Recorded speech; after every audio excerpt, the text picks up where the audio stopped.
Title: The Desolate Cabin. "Are you sure this is the right place?" Rachel's voice quivered as she clutched her husband's arm, her eyes scanning the eerie surroundings.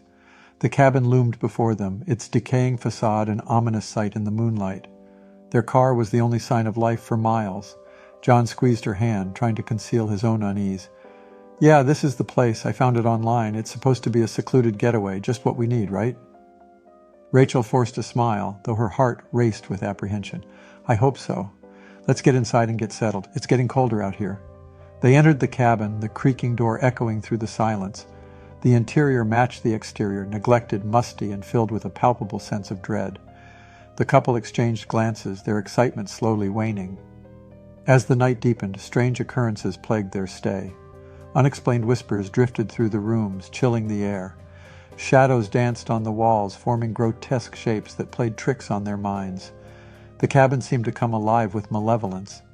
Rachel's nerves reached a breaking point when she found an old photograph hidden beneath the floorboards, a faded image of a family, their faces marked by terror and despair.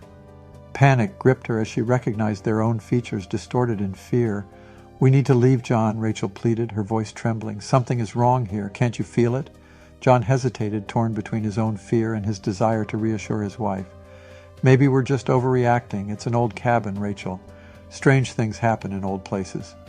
But Rachel knew deep down that this was more than mere superstition. There was a darkness embedded in the cabin's very foundations, a malevolent force that fed on fear. She couldn't bear to stay another moment. As they hurriedly packed their belongings, the cabin seemed to resist their departure.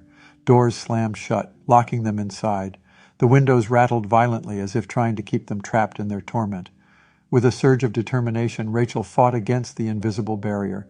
"We can't let it win, John. We have to find a way out." Together they scoured the cabin for any means of escape. Just as hope began to fade, they discovered a hidden passage in the basement, a tunnel leading beneath the cabin. Crawling through the narrow passage, they emerged into an underground chamber. Its walls were lined with arcane symbols and crude drawings of horrifying creatures. It was a place of unspeakable rituals, a sanctuary for evil. A voice echoed through the chamber, chilling their bones. "You cannot escape. This is my domain." A figure emerged from the shadows, a ghastly specter with hollow eyes and a sinister grin. It was the spirit of the cabin itself, a malevolent entity that thrived on the fear and suffering of its victims. But Rachel's courage burned bright.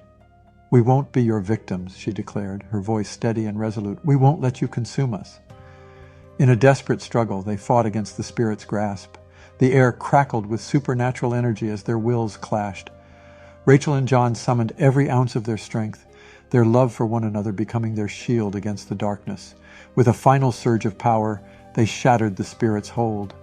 The chamber trembled, and the specter dissolved into nothingness, leaving behind only an eerie silence. Gasping for breath, Rachel and John emerged from the underground chamber, their bodies bruised and weary, but they were free. As they left the desolate cabin behind, a sense of relief washed over them. They had faced unimaginable horrors and emerged stronger on the other side. They would carry the memory of their harrowing experience forever, a reminder of the power of love and resilience in the face of darkness.